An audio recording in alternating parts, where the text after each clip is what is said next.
కాంగ్రెస్ ప్రభుత్వం అంటేనే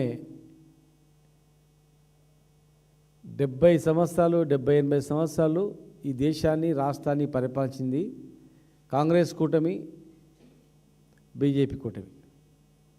అటు దేశంలో కానీ ఇటు రాష్ట్రంలో కానీ 80 కోట్ల జనాభా ఉన్నటువంటి ఈ దేశంలో 80 కోట్ల జనాభా ఉన్నటువంటి ప్రజలకు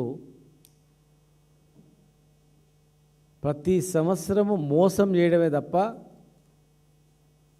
ఈ వర్గాలను కేవలం ఓటు బ్యాంకుగా మాత్రమే ఉపయోగించుకోవడం తప్ప వీళ్ళకి చేసేది ఏమీ లేదు.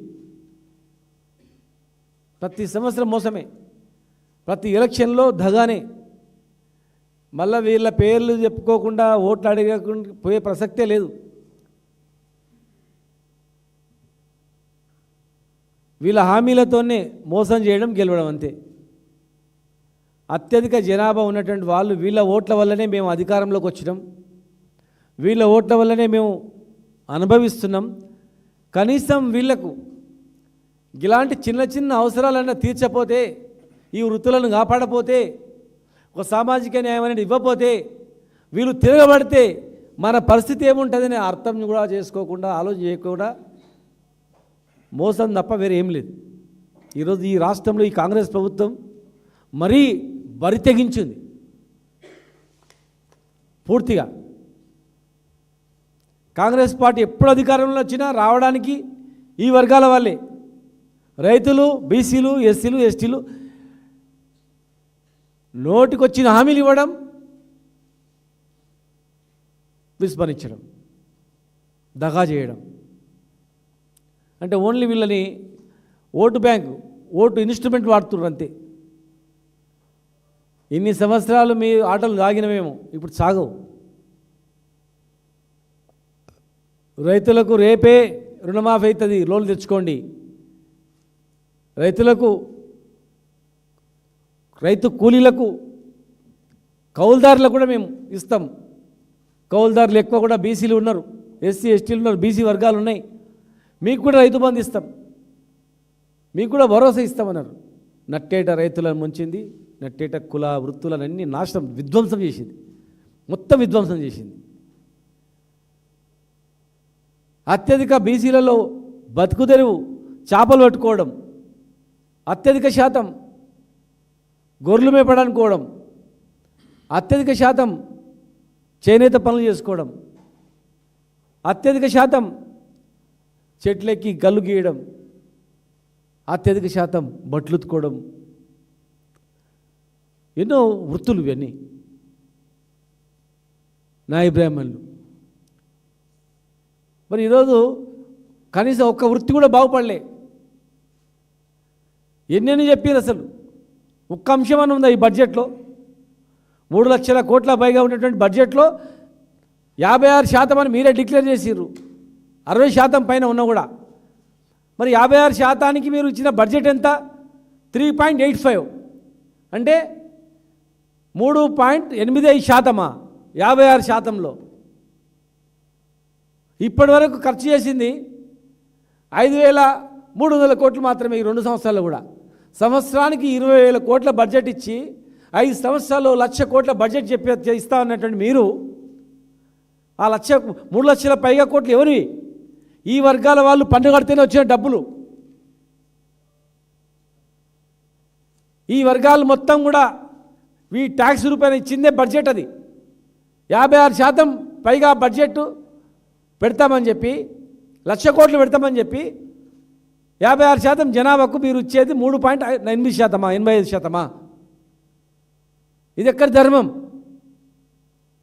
మా ముదిరాజు సోదరులను బీసీ ఏ గ్రూప్లో వేస్తున్నారు, ఏమైంది? 100 రోజులలో గొల్ల కుర్మలకు 2వ విడత స్కీమ్ ఇంప్లిమెంట్ చేస్తామన్నారు, డబ్బులు బ్యాంకులో వేస్తామన్నారు, ఏమైంది? మున్నూరు కార్పొరేషన్ ఏమైంది? మత్స్య కార్మికుల కార్పొరేషన్ ఏర్పాటు చేస్తామన్నారు, చేప పిల్లలు మొత్తం గల్లంత అయిపోయినాయి, గొర్రెలు మొత్తం ఖతమైపోయినాయి. కనీసం చనిపోయిన గీతా కార్మికులకు ఇస్తాన్న 10 లక్షల రూపాయల ఎక్స్గ్రేషియా కూడా ఇవ్వకుండా మీరు జీవితాలతో చెలగాట మారుతూ ఉన్నారు. చేనేత కార్మికులు రోడ్ల మీద పడ్డారు. ఇప్పుడు ఒక్క సబ్సిడీ లేదు, పట్టించుకుని నాతుడే లేడు. మళ్ళీ ఉరితాడు దిక్కుపోయింది వాళ్ళకు. ఎంబీసీ కులాలకు బజార్లు ఏర్పాటు చేస్తాం, మండల కేంద్రాలు షాపులు ఇస్తామన్నారు, వాషింగ్ మిషన్ ఇస్తామన్నారు. ఏమైపోయినాయి? ఎక్కడ పోయినాయి మీ వాషింగ్ మిషన్లు? ఎక్కడ పోయినాయి? ఈ వర్గాలు మీకు బట్టలు ఉతకపోతే మీరు బట్టలు తొడుతారా? ఈ వర్గాల వాళ్ళు మీకు కటింగ్ చేయకపోతే మీరు ఏ రకంగా ఉంటారో ఆలోచన చేసినరా? ఈ ప్రభుత్వంలో ఉన్నటువంటి వాళ్ళందరూ కూడా శ్రమదోపిడీ చేయించుకొని ఇవాళ మీరు విస్మరిస్తారా? ఓట్లు వేయించుకొని పక్కన జరుగుతారా?